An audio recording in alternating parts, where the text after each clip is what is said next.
Gusto nyo bang gumawa nitong e-box yung design sa labas pero yung loob ay parang MCB? Bola lang yan. Without further ado, let's go! Alright guys, so ito yung mga sukat ng ating D15 na e-box na parang MCB. Ayan, so bilisan lang natin para hindi humaba. Alright.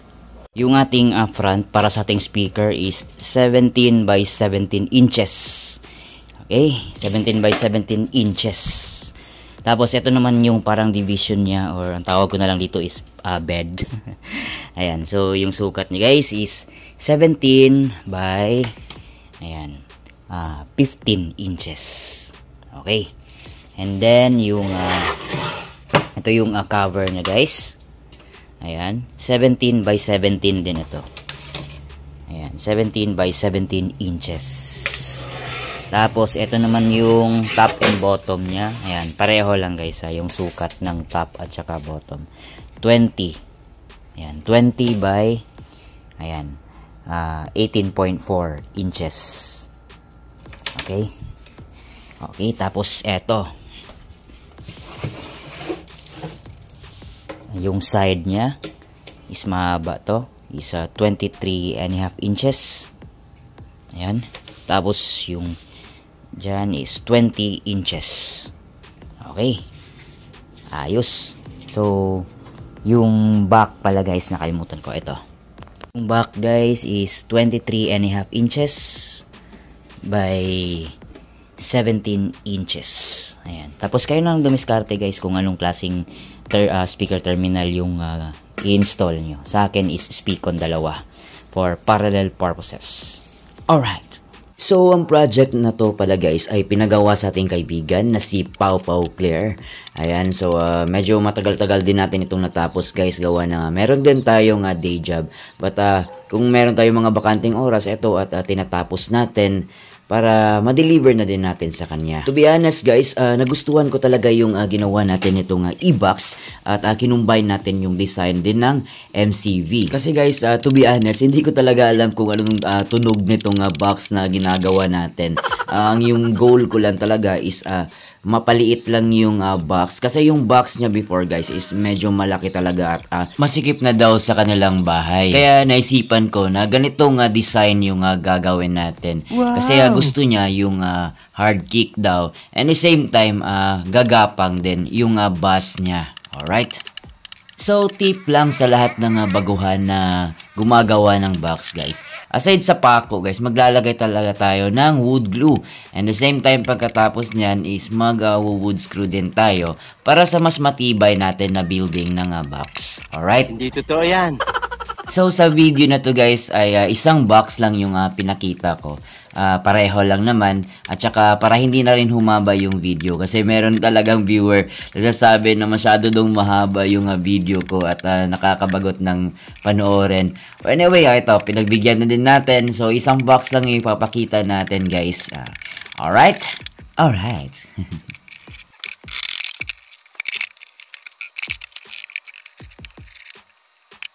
Guys, so tapos na yung ating e-box na parang MCB. Ayan. Tapos ito yung pag walang takip, ito yung may takip. Ayan. So, ang kulang na lang natin guys is i-router natin to dito para nakalubog yung handle. Ayan. Okay. Ayan. Kasi ito yung handle na gagamitin natin. Ito yung handle guys. Sa gilid kasi. Ayan. Ayan. So, magra-router pa tayo dito. Dapat naka-round kasi ito guys. Naka-round. Kasi naka-round to dito para mapasok natin. Diyan. Okay. Tapos, isa pang kulang natin is yung plunger dito. Lalagay tayo ng plunger tayo dito. Ayan. Okay. Ito yung sa loob guys. Ayan. Simple lang. So, parang MCB siya. Pero straight siya guys. Hindi yan siya So, kita yung magnet. Ayan. So, own design natin to guys. Parang kinumbine ko lang yung e-box. Kasi yung e-box diba nakaslant. So, kinumbine ko lang yung e-box at saka MCB. Ayan. Okay, so maglalagay pa tayo ng silicone seal dyan. Para walang singawan talaga guys. Yung tanging maging singawan lang niya is dito. Dalawa. Ayan. So, dalawa din yung speakon natin. Alright. So, ito na yung naging itsura guys pagkatapos nating nabutasan yung sa may handle. And the same time yung sa plunger. Yung plunger guys is lagayan yan ng stand para sa mid-high kung gusto natin ipatong. Ayan, so naka-router na yung lahat ng side at na masilyahan at nalihaan. Alright. So, dito guys ay magmi-mix tayo ng ating pang textured paint. Unang halo is ito nga elastomeric paint. Mga 500 ml lang guys. Okay na yan. Tapos tubig, tansyahan na lang.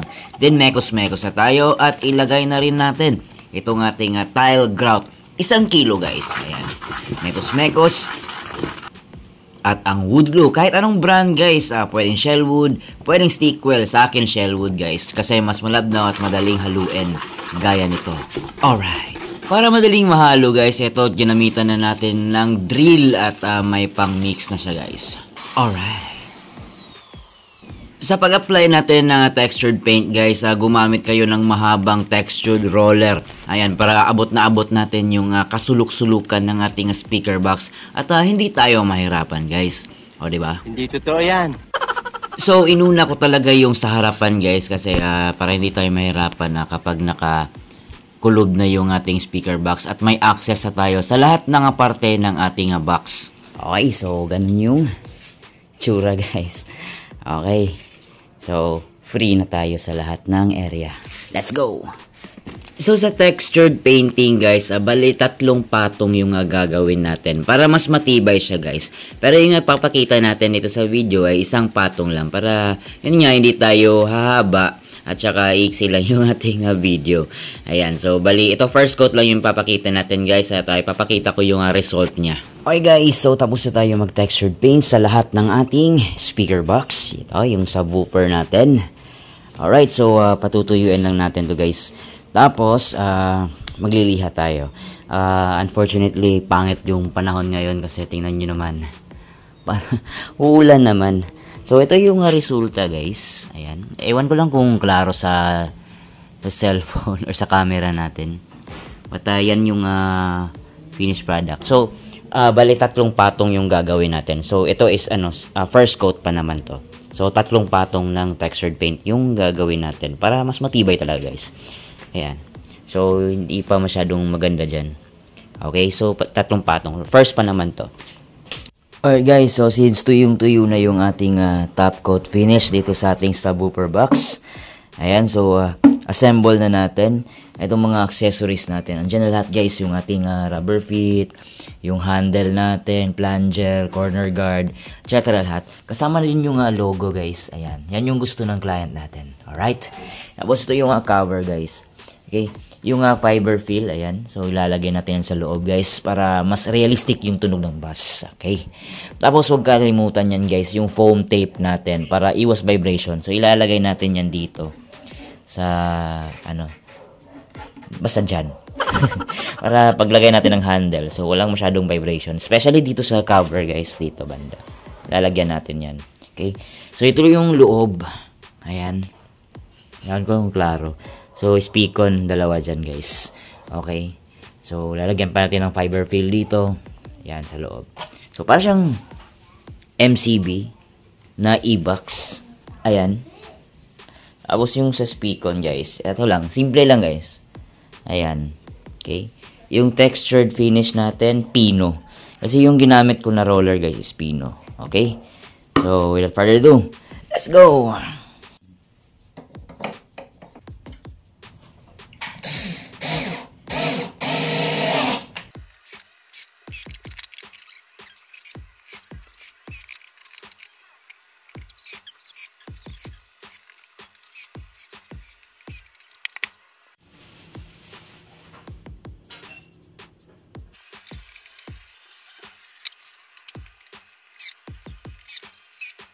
Okay guys, so ang next natin gawin is maglagay ng fiber fill.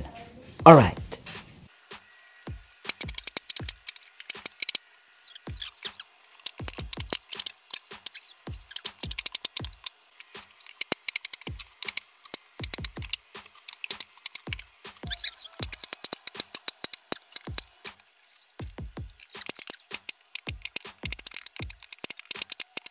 Okay guys, so ito na yung itsura sa ating fiber filling. Alright. Yan yung inside. alright. Okay guys, so maglalagay na tayo ng speakon or yung speaker terminal. Ito yung mga screws niya guys. Gold bolts. Alright, so let's go.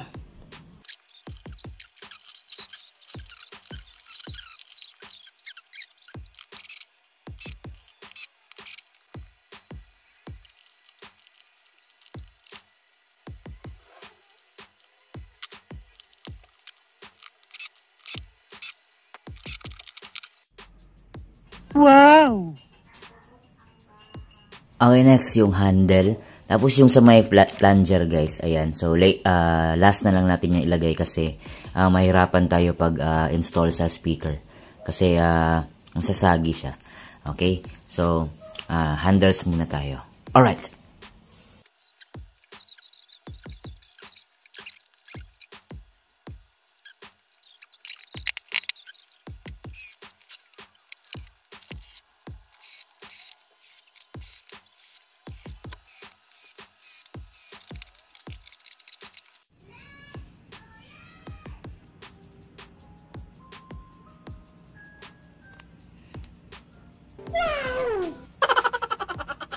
Okay guys, so install na natin yung speaker pero lagyan muna natin ng foam tape yung gilid para iwas vibration. Okay.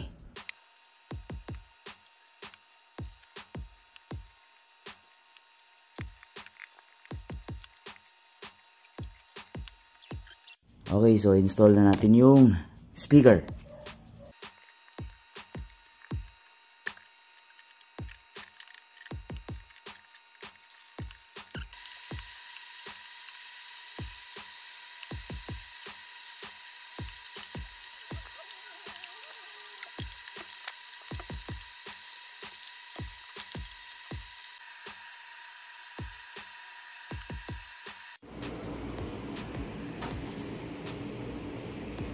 Okay, so lagay na natin yung cover. So lagyan muna natin dito ng foam tape guys.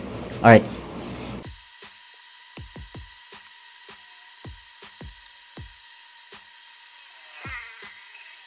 Okay, so lagay na natin yung logo. Let's go!